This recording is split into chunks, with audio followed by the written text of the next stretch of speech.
हमें इस विषय के ऊपर अपनी बातें समझाएँगी सुनीता जी पाटनी।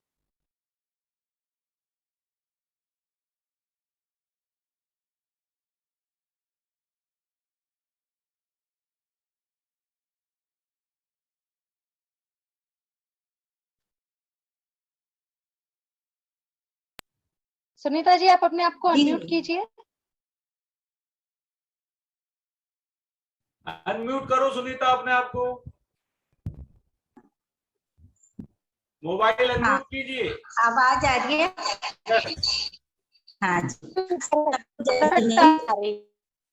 मैं दिगंबर जैन महासमिति के सभी पदाधिकारियों का व विशेष करके सुरेंद्र भाई साहब का आभार मानती हूँ, जिन्होंने समाज में आ रही विकृति पर युवा पीढ़ी को सचेत व जागरूक करने का बीड़ा उठाया है। लव जिहाद क्या है?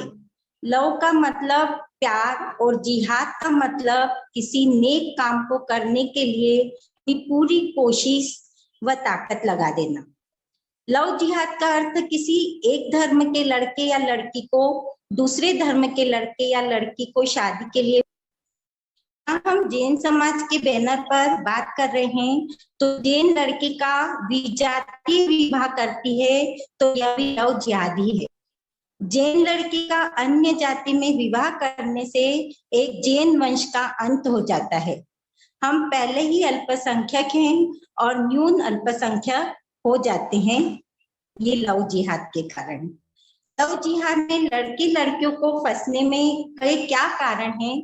मैं समझती हूँ कि उसका प्रमुख कारण संस्कारों की कमी है और उसके लिए माता पिता को जिम्मेदार ठहराती हूँ।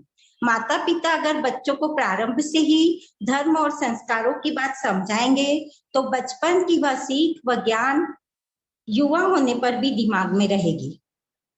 लव जिहाद की शिकार होने का एक और कारण को एजुकेशन व कोचिंग क्लासेस है, जहां लड़के लड़कियां अपना अधिकांश समय व्यतीत करते हैं। स्कूल कॉलेजों कोचिंग क्लास के आसपास भी ये जिहादी लड़कियों को फंसाने के लिए घूमते हुए मिल जाते हैं। सतर्क हमें ही रहने की जरूरत है। जैसे हम घर की संपत्तियों की सुरक्षा करते हैं, वैसे ही बेटियां भी हमारी संपत्ति हैं, जिनकी सुरक्षा हमारा दायित्व है। ये सही है कि हम हमेशा उनके साथ घूम नहीं सकते हैं, किंतु हम प्रारंभ से ही उन्हें धर्म व संस्कारों का ज्ञान देकर सुरक्षा कवच बना ही सकते हैं। समाचार पत्रों, सोशल मीडिया के द्वारा समय समय पर लव जिहाद की खबरें मिलती रहती है। लड़कियां बिना विचारे अन्य धर्म के लड़कों से प्यार के चक्कर में फंस जाती हैं, परिवार वालों के खिलाफ जाकर शादी कर लेती हैं, पर अन्य धर्मों के खान पीन, संस्कार, रीति रिवाज नहीं मानने पर मानसिक व शारीरिक प्रताड़ना सहन करना पड़ती है और प्रताड़ना की अति होने पर कई बार दुखद अंत भी हो जाता है। मोबाइल पर व्हाट्सएप, फेसबुक, गेम्स आदि ऐसी सुविधाएं प्राप्त हैं जिनका सदुपयोग कम और दुरुपयोग ज्यादा हो रहा है।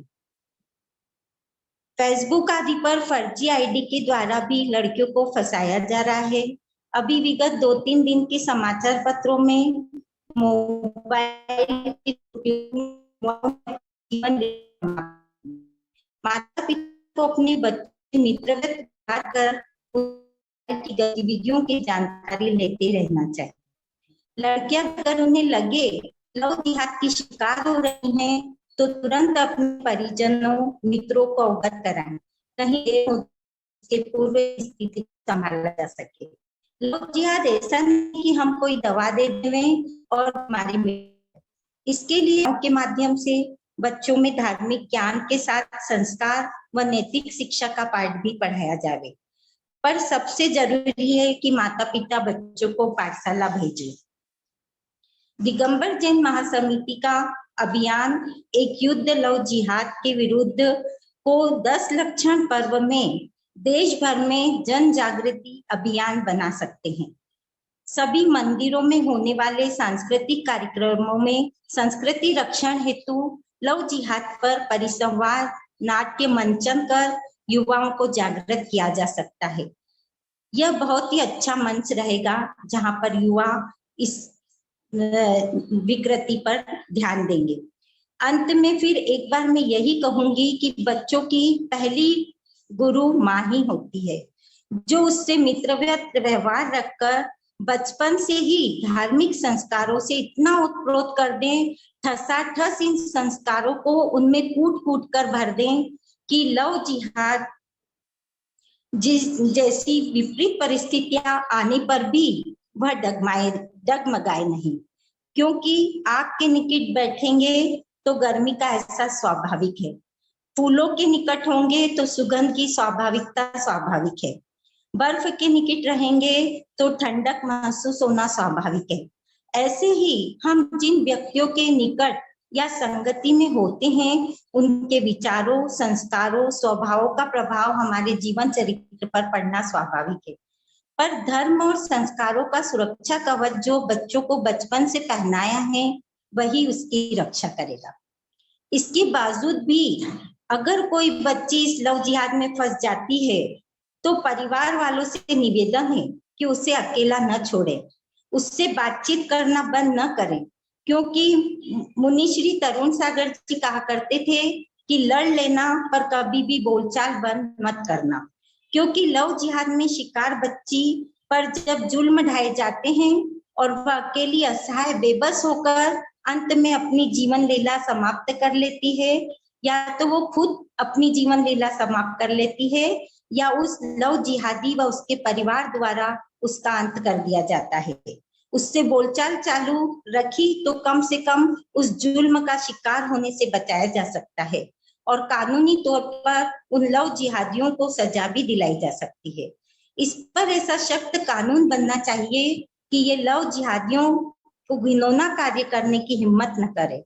अंत में मैं अपनी बहनों व बेटियों को यही समझाई दूंगी कि वो अपने माता पिता से सारी बातें शेयर करें और वो ही उनके शुभ चिंतक हैं। धन्यवाद। जय जिनेन्द्र। धन्यवाद जी। सुनीता जी, आपने बहुत अच्छी बातें बोली। संस्कारों की कमी, कहीं ना कहीं पहले हमें मालूम होना चाहिए कि हमारी गलतियां कहाँ हैं, तब हम सुधार की गुंजाइश रखेंगे। तो संस्कारों की कमी अगर बच्चों में नहीं आएगी तो ऑब्वियस सी बात है कि हम आगे बढ़ते जाएंगे और हमारे बच्चे रुक नहीं पाएंगे।